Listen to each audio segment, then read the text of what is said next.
சில குட்டீஸ் எல்லாருக்குமே வந்து பார்த்தீங்கன்னா ஒரு சிறப்பான காலை வணக்கம்ப்பா. கடைசி தேர்வு எப்படி இருக்கு? என்ன ப்ரோ எப்பவுமே கொஸ்டின் பேப்பரோட தானே போடுவீங்க அப்படின்னு வந்து கேட்டிங்கன்னா, மெட்டீரியல் இருக்கு. அதுக்கப்புறமா வந்து ஸ்லோலினஸ்க்கான மெட்டீரியல்ஸ் இருக்கு. அதை பார்க்கறதுக்கு முன்னாடி கீழே டிஸ்கிரிப்ஷனில் டெலிகிராம் குரூப் லிங்க் இருக்கு. மறக்காம அதை ஜாயின் பண்ணிக்கோங்க. வாங்க இப்போ வீடியோக்குள்ள போகலாம். சமூக அறிவியல் சோஷியல் சயின்ஸ்க்கு சென்டம் மார்க் நான் எடுத்தேன். அதே மாதிரி நீங்களும் தட்டுறீங்க. ஓகேங்களா? அசால்ட்டாக வந்து எடுக்கலாம். But timeline fill in the blanks match the ஃபாலோவிங்ப்பா. முடிஞ்சிச்சுப்பா. மார்க் அசால்ட்டாக வந்துடும். ஓகேங்களா? Timeline 5 mark, map 8 mark, அப்புறம் 1 மார்க்கு, 2 மார்க் ஒரு 2 கூட எழுத மாட்டீங்களா? அவ்வளோதான், முடிஞ்சு போச்சு. 35 மார்க் எடுத்துடலாம். வாங்க இப்போ வீடியோக்குள்ளே போகலாம்.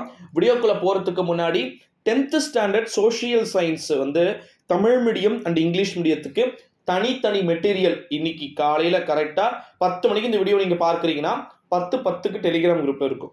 ஓகேங்களா? மறக்காம ஜாயின் பண்ணிட்டு அதுக்கப்புறம் லெஃப்ட் ஆகிக்கோங்க. எனக்கு பிரச்சனையே இல்லை. வந்து பார்த்துட்டு யூஸ் பண்ணிக்கோங்க. ஓகேங்களா? வாங்க இப்போ வீடியோக்குள்ளே போகலாம். 100 மார்க்கில் ஃபஸ்ட்டு வந்து 14 மார்க் என்ன கேட்குறாங்கன்றது உங்களுக்கு தெரியும்னு நினைக்கிறேன். ஃபுல் அண்ட் ஃபுல் 1 மார்க் தான்ப்பா கேட்பாங்க. ஓகேங்களா? புக் பேக்ல இருந்தே வந்து நிறைய கேட்பாங்க. கூற்று கேட்பாங்க, பொருந்தாததை தேர்ந்தெடுத்து எழுதுக அப்படின்னு சொல்லிட்டு கேட்பாங்க. நான் உங்களுக்கு வந்து ஒரு கொஸ்டின் வந்து கேட்குறேன். அதுக்கு வந்து நீங்கள் கரெக்டான ஆன்சர் சொல்கிறீங்களா அப்படின்னு சொல்லிட்டு பார்க்கலாம். என்ன அப்படின்னு வந்து பார்த்தீங்கன்னா, தேசிய காற்றாற்றல் நிறுவனம் அமைந்துள்ள இடம் என்ன? Tamil medium students. English medium ஸ்டூடெண்ட்ஸ்க்கு the national institute of wind energy is at. ஆப்ஷனும் கொடுத்துட்றேன், என்னன்னு கரெக்டாக சொல்லுங்க பார்க்கலாம். கன்னியாகுமரி, விழுஞ்சம், சென்னை, ஃபரிதாபாத். ஓகேங்களா? எது ஆன்சர்னு சொல்லிட்டு கீழே டிஸ்கிரிப்ஷன் கமெண்ட்ஸில் இல்லைங்க. வாங்க வீடியோக்குள்ளே போகலாம். அந்த 14 முடிச்சிட்டிங்க அப்படின்னா அடுத்தது பார்ட் 2ல வந்து பார்த்தீங்கன்னா 10 கொஸ்டின் எழுத சொல்கிறாங்கப்பா. அதில் வந்து 28ன்னு ஒரு லாஸ்ட் 2 மார்க் கொஸ்டின்ஸ் வந்து இருக்கும். அது வந்து கம்பல்சரி. ஓகேங்களா? 15ல் இருந்து ஸ்டார்ட் பண்ணுவாங்க, 28 வரைக்கும் போகும். அதில் எதனா 14ல் ஒரு 10 எழுதுனீங்கனாலே போதுமானதாக வந்து இருக்கும். ஓகேங்களா? ஸோ இதில் வந்து எல்லாமே வந்து டெலிகிராம் குரூப்பில் நான் மாடல் கொஸ்டின் பேப்பர்ஸ் கொடுத்துருக்குறேன். 10th சோஷியல் சயின்ஸ் சமூக அறிவியலுக்கான 2023 லாஸ்ட் இயர் எக்ஸாம் எழுதின ஸ்டூடெண்ட்ஸு 2020, 2019 இப்படிலாம் வந்து அவங்களுடைய மாடல் கொஸ்டின் பேப்பர்ஸ்லாம் வந்து கொடுத்துருக்குறேன். ஈஸியாக வரும், கவலைப்பட வேண்டிய அவசியமே இல்லை. ஓகேங்களா? வாங்க வீடியோக்குள்ளே போகலாம். அடுத்தது 2 மார்க் சாப்டர் முடிஞ்சிடும். அடுத்தது 3rd பார்ட்னு ஒன்று வரும். அந்த 3rd பார்ட்டில் வந்து பகுதி 3, அதாவது பார்ட் 3 அப்படின்னு வந்து வரும். இப்போ 2 மார்க் 10 எழுதுனீங்களா? இப்போ 5 மார்க் 10. என்ன ப்ரோ சொல்கிற அப்படின்னு வந்து கேட்டிங்கன்னா, ஆமாம், ஃபஸ்ட்டுவே வந்து கோடிட்ட இடங்களை நிரப்புங்க. இங்கிலீஷ் மீடியம் ஸ்டூடெண்ட்ஸ்க்கு ஃபில் இன் த பிளாங்க்ஸ் வந்துடும் 29ல். ஓகேங்களா? அது முடிச்சிட்டிங்க அப்படின்னா இதுலேயுமே அதே தான். ஒரு கிட்டத்தட்ட வந்து பார்த்தீங்கன்னா ஒரு 14 கொடுத்துட்டு 10 எழுத சொல்லுவாங்க. அதில் எல்லாமே இருக்கும். வேலு நாச்சியார் பற்றி குறிப்பு வரைக, முதல் உலகப்போர், 2ஆம் உலகப்போர், டிஃபரன்ஸ் வந்து கேட்பாங்க, டிஸ்கஷிங் பிட்வீன் வந்து கேட்பாங்க, கிவ் ரீசன்ஸ் வந்து கேட்பாங்க இதில். அதுக்கப்புறமா வந்து பார்த்திங்கன்னா எல்லாமே ஜாகிரஃபி, ஹிஸ்ட்ரி, வரலாறு, குடிமியியல், பொருளியல், வணிகவியல் இதெல்லாம் சேர்ந்ததாக இந்த 5 மார்க் கொஸ்டின்ஸ் உடைய சாப்டர் இருக்கக்கூடும். இது முடிச்சிட்டிங்கன்னா டைம் லைன் இருக்கும். டைம் லைன்னா எதுனா 5 இம்பார்ட்டன்ட் ஈவெண்ட்ஸ். இங்கிலீஷ் மீடியத்துக்கு ஈவெண்ட்ஸ் வந்து கேட்பாங்க. தமிழ் மீடியத்துக்கு முக்கியமான 5 நிகழ்வுகளை காலக்கோட்டில் எழுதுங்க. இவங்களுக்கு டைம் லைனு இங்கிலீஷ் மீடியத்துக்கு, நமக்கு காலக்கோடு. ஓகேங்களா? ஸோ இந்த காலக்கோடில் 1910 1950 கேட்டால் ரொம்ப யூஸு. 1920 40 கேட்டால் கொஞ்சம் கஷ்டமாக இருக்கும். ஏன்னா இனி 5 எழுதணும்ல. 20 வருஷத்துல 5 நிகழ்வுகள் எழுதணும். எழுதிடலாம், பிரச்சனை கிடையாது. பட் 40 வருஷத்துல 5 எழுதுனா அசால்ட்டாக வந்து எழுதிடலாம். பசங்க வந்து நிறைய ஞாபகம் வச்சுப்பாங்க. அது முடிச்சிட்டிங்கன்னா அடுத்தது இந்தியா மேப் கொடுத்துருவாங்க. ஓகேங்களா? ஸோ அந்த இந்தியா மேப்பில் 5 பிளேசஸ் எழுதுகிற மாதிரி கொடுப்பாங்க. 5 பிளேசஸில் ஒரு எக்ஸாம்பிளுக்கு சொல்கிறேன் பாருங்கள். மத்திய பிரதேசத்தில் இருக்கக்கூடியது இந்தூர் கேட்பாங்க, பூரி கேட்பாங்க. பூரினா ஒடிசாவில் இருக்குது ஒரு ஏரியா, அந்த பூரின்ற பிளேஸ் கேட்பாங்க. அதுக்கப்புறமா வந்து பார்த்திங்கன்னா நம்ம தமிழ்நாட்டில் ஒரு பிளேஸ் கேட்பாங்க. அது என்ன பிளேஸாக இருக்குன்னா சென்னை கேட்கலாம், இல்லை திருச்சி கேட்கலாம், வெள்ளூர் கேட்கலாம், ராணிப்பேட் கேட்கலாம், அல்லது வந்து பார்த்திங்கன்னா கோயம்புத்தூர் கேட்கலாம் அப்படின்னு வந்து கேட்பாங்க. ஓகேங்களா? அடுத்ததாக வந்து இலங்கை கூட கேட்கறதுக்கு சான்சஸ் இருக்குது. இது வந்து இந்தியா மேப் கொடுத்துட்டு அது ஒரு 5 மார்க்ஸ் வந்து கேட்பாங்க.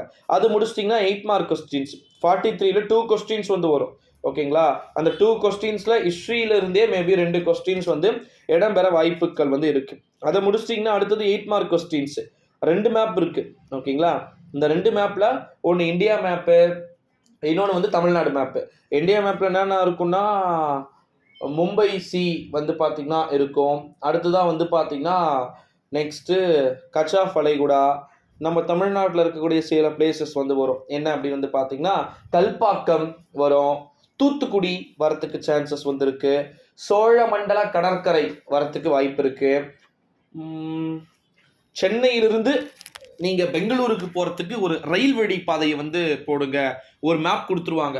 அந்த மேப்ல வந்து ஒரு ஸ்கேலை வச்சு டைரக்டா ஒரு கோடு போடுங்க.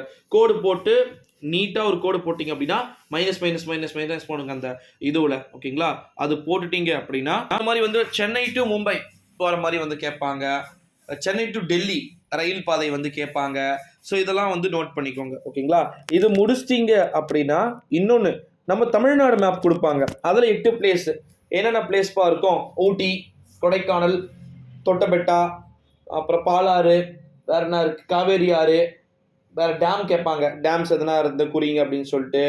அகத்தியர் மலை, பே ஆஃப் பெங்கால், இந்திய பெருங்கடல், அரபிக்கடல், இதெல்லாம் வந்து தமிழ்நாடு மேப் கொடுத்துருவாங்க. ப்ரோ, தமிழ்நாடு மேப்பில் அரபிக்கடல் எங்கே குறிப்பீங்க? தமிழ்நாடு மேப்பில் அரபிக்கடலை எங்கே குறிக்கலாம் அப்படின்னா, கேரளா மேப்போட சேர்த்து ஜாயின் பண்ணி பாதி ஆஃப் இந்தியாவில் கொடுத்தாங்கன்னா குறிக்கலாம். இதெல்லாம் கொடுக்க மாட்டாங்க. பே ஆஃப் பெங்கால் எங்கே குறிக்கலாம்? சென்னை இருக்குன்னு வச்சுக்கோங்க, அது பக்கத்தில் ப்ளூ கலரில் இருக்கும் மேப்பில். எங்கன்னா குறிங்க நீங்கள், வங்காள விரிகுடா தான். இலங்கையாண்ட கூட குறிங்க, அது வங்காள விரிகுடா தான். ஓகேங்களா? அது முடிச்சிட்டிங்க அப்படின்னா சேலம் கேட்பாங்க, கோயம்புத்தூர் கேட்கலாம், வெள்ளூர் கேட்கலாம், காஞ்சிபுரம் கேட்கலாம். இல்லைன்னா இப்படி கேட்பாங்க, நெல் விளையும் பகுதிகள் ஏதேனும் ஒன்று. ட்விஸ்டா என்ன வேணா எழுதலாம். உங்கள் ஊர் நெல் விளையுது, உங்கள் ஊர் கூட டாட், ஆனால் உங்கள் ஊர் எழுதக்கூடாது, மாவட்டம் பேர் எழுதுங்க. ஓகேங்களா? இப்போ ஒரு எக்ஸாம்பிளுக்கு ராணிப்பேட்டையில் ஏதோ ஒரு செட்டித்தாங்கல் ஒரு ஏரி இருக்குன்னா அதுக்கு அந்த ரவுண்டு வந்து இது பண்ணிக்கக்கூடாது. ராணிப்பேட்டைன்னு போட்டு டாட் பண்ணுங்க, நெல் விளையும் பகுதி அப்படின்னு சொல்லிட்டு. நெல் விளையும் பகுதிக்கு நீங்கள் அவங்களுக்கு புரியுற மாதிரி என்ன பண்ணணும்னா, நெல் விளையும் பகுதிகளில் ஏதேனும் ஒன்றுன்னு சொல்லிட்டு நீங்கள் எழுதாமல் நெல் மட்டும் வரைஞ்சிட்டு மேப் கீழே ஒரு கட்டம் போட்டு நெல் பிக்சர் சும்மா லைட்டாக வரைஞ்சிருங்க. நெல்மணிகள் தொங்குற மாதிரி வந்து பார்த்தீங்கன்னா வரைஞ்சிட்டு இந்த கலரில் இருக்கிறது நெல் விளையும் மண் பகுதி. முடிஞ்சு போச்சு, அவ்வளோதான். கரிசல் மண் விளையும் பகுதி, அதுக்கு ஒரு கலர் வச்சுட்டு இது மாதிரி சிம்பிளாக முடிச்சிடலாம், தட்டி தூக்கலாம். சோஷியல் சயின்ஸை பொறுத்த வரைக்கும் மதிப்பெண்ணில் பாஸ் ஆக முடியலன்னா அதை விட வேறு எந்த ஒரு சப்ஜெக்ட்லையுமே பாஸ் ஆகவே முடியாது. தமிழ் மீடியம் ஸ்டூடெண்ட்ஸ்க்கு ஈஸியாக தானே ப்ரோ இருக்கும் அப்படின்னு வந்து அவங்க ஒரு பக்கம் சொன்னாலும் கூட டைமிங் பத்தாதுப்பா.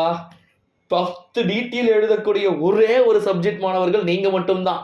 ஓகேங்களா? 11ம் கிடையாது, 12ம் கிடையாது. 100 மார்க்குக்கு 10 டீட்டெயில் எழுதுகிற ஒரே ஒரு செட் மாணவர்கள் 10ஆம் வகுப்பு மாணவர்கள் மட்டுமே. ஓகேங்களா? ஸோ ஆல் த பெஸ்ட், நல்லா எழுதுங்க. நான் உங்களுக்கு கண்டிப்பாக நிறைய ஹெல்ப் பண்ணுறேன். கீழே டிஸ்கிரிப்ஷனில் டெலிகிராம் குரூப் லிங்க் இருக்கு. நான் இப்பயும் அதே தான் சொல்கிறேன், வாங்க ஜாயின் பண்ணுங்கள், நல்லா பிடிஎஃப்லாம் பாருங்கள், படிங்க. வந்துருச்சுன்னா லெஃப்ட் எடுக்குங்க. ஓகேங்களா?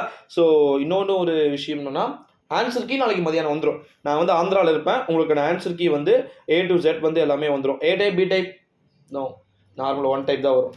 ஓகேங்களா? அதெல்லாம் உங்களுக்கு பிரச்சனை வந்து கிடையாது. லாஸ்ட் எக்ஸாம் நல்லபடியாக எழுதிட்டு இங்கெல்லாம் தெளிச்சுக்கிட்டு நல்லபடியாக வீட்டில் போய் சேருங்க.